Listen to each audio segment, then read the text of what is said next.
Écoutez, madame, le député, c'est le représentant du peuple. A voté des lois. Le groupe parlementaire, c'est l'ensemble des députés. Il fait quoi à l'Assemblée nationale? Le député, il fait quoi? Il travaille pour.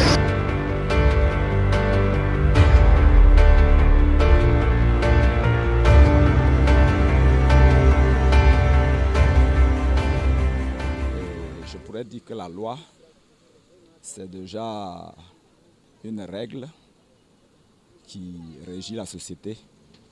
On s'entend sur un principe et puis bon, on dit bon, à partir de ce moment-là. Alors pour moi, la loi, ce sont les textes qui régissent un pays. Et les fondements, surtout les fondements, les règles de vie d'un pays. Et elles se votent souvent aussi par, comme on l'a vu tout récemment, les référendums.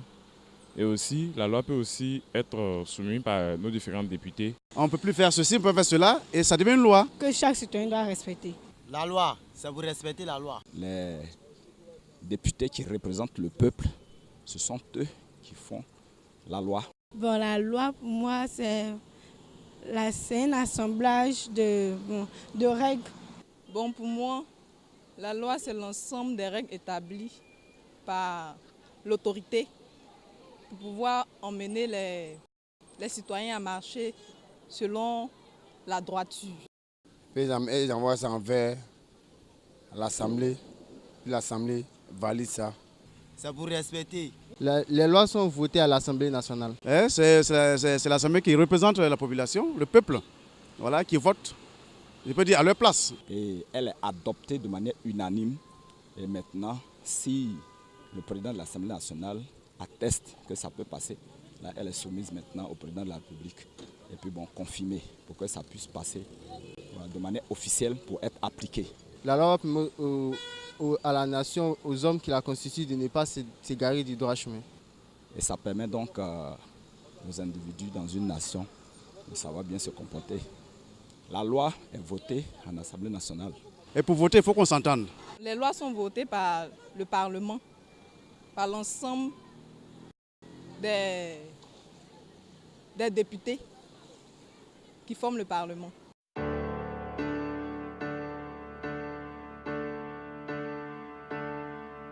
Ce qu'il est bon de dire, c'est qu'au niveau de la plénière, le gouvernement, c'est celui qui a l'initiative du texte, il n'est plus présent. Il peut venir pour assister, mais il ne participe plus au débat. Ça devient une affaire de députés. C'est-à-dire qu'après l'adoption du texte en commission, les députés de l'Assemblée nationale s'approprient le texte, même s'il vient du président de la République. Ça devient maintenant des textes de l'Assemblée, et l'Assemblée peut en faire ce qu'elle veut. Donc, on va intégrer les amendements qui seront donc acceptés au cours de la discussion. Si le député dépose un amendement, on soumet l'amendement au président de la commission. On va même d'abord demander s'il y a un député qui n'est pas d'accord avec l'amendement. S'il y en a un, il va s'exprimer. Ensuite, on va demander au président de la commission s'il est d'accord avec l'amendement. S'il est d'accord, il va dire oui. S'il n'est pas d'accord, il va dire non. On va retourner au député. C'est un débat. On va retourner au député pour savoir s'il est d'accord avec l'amendement ou non. S'il est d'accord, ok. S'il n'est pas d'accord, on va soumettre l'amendement aux voix. On le met au vote. Et on le vote. Si l'Assemblée a voté pour, on l'intègre dans la loi, enfin dans ce qui sera la loi finale. Si l'Assemblée a voté non, le débat s'arrête là et puis on poursuit avec l'article suivant. Donc on va faire cet exercice-là pour tous les articles et surtout pour tous les articles où il y a eu des projets d'amendement qui sont déposés.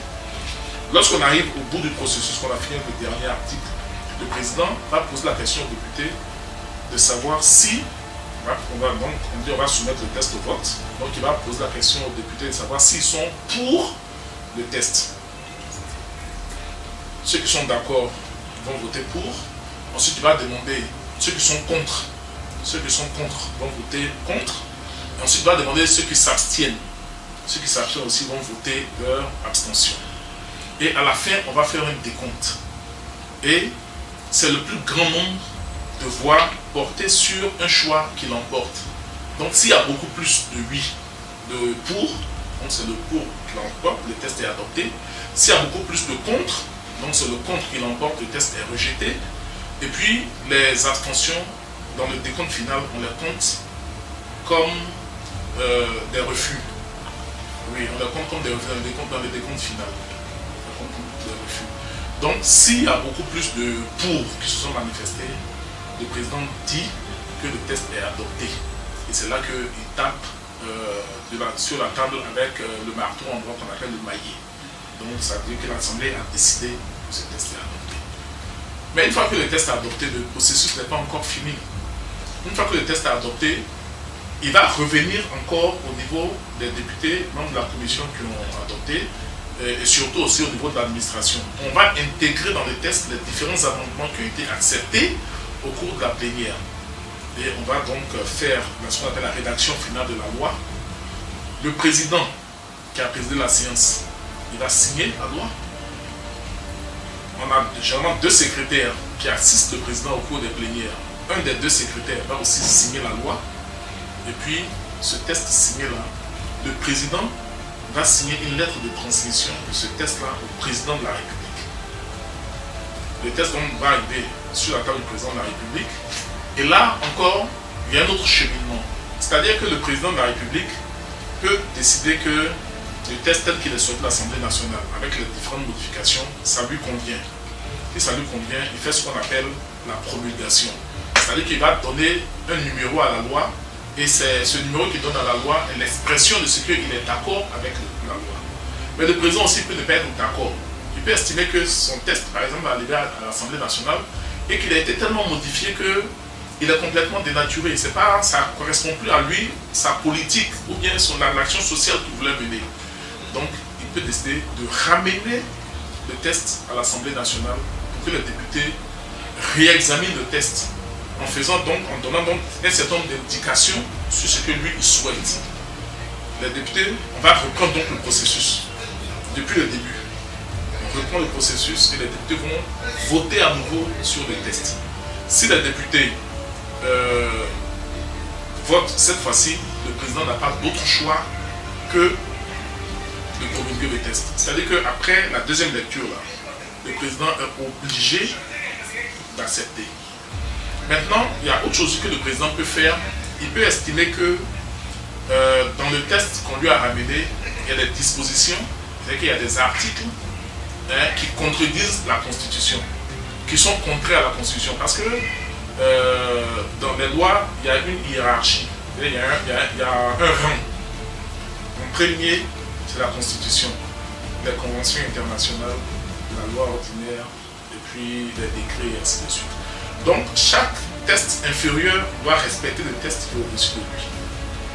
Donc, si le président estime que le test qui est revenu ne respecte pas la Constitution, il soumet ce test-là au Conseil constitutionnel, pour que le Conseil constitutionnel décide que le test-là ne respecte pas la Constitution, donc il ne peut pas être appliqué.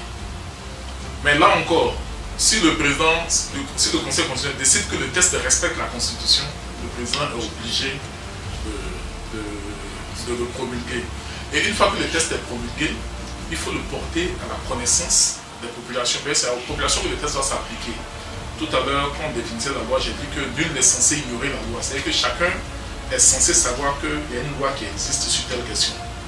Tu ne peux pas, dans un procès par exemple, venir dire que non, je ne savais pas que cette loi existait. Tu es censé savoir. Mais pour que chacun puisse savoir aussi, il faut que le président de la République porte le test à la connaissance des populations. Donc, on va procéder à ce qu'on appelle la publication. Il faut publier le test pour que les populations puissent en prendre connaissance. Donc, on a un document qu'on appelle le journal officiel de la République de Côte d'Ivoire. Dans ce document-là, on met tous les tests de loi, tous les décrets, tous les arrêtés de nomination, vraiment tous les tests importants de la République sont consignés dans ce journal-là, qui sort, je crois, une fois par mois, une fois par semaine. Et donc, ce test-là va être inscrit dans ce journal officiel-là. Et puis, ce journal officiel, on va le mettre à la disposition des populations. Généralement, c'est par... on va l'acheter au niveau du secrétaire général du gouvernement. Il y a le centre d'information du gouvernement, le CICG, qui fait la publication sur son site. Mais il y a aussi l'Assemblée nationale qui a adopté ce test-là. Mais c'est son bébé, finalement, qui va aussi le ranger d'abord dans ses archives. Donc pour que tous ceux qui veulent consulter ce test-là puissent venir le consulter. Et puis on va le mettre aussi sur notre site internet pour que les gens puissent avoir connaissance. Mais surtout les députés qui ont adopté le test-là, généralement, ils organisent des séances de restitution dans leur circonscription. Donc ils vont retourner vers la population pour leur dire on a adopté tel test tel jour, voici les dispositions qui sont prises dans le test, là, voici ce qui se concerne désormais, voici comment est-ce que nous devons nous comporter par rapport à la nouvelle loi. Donc voici le processus de vote de la loi.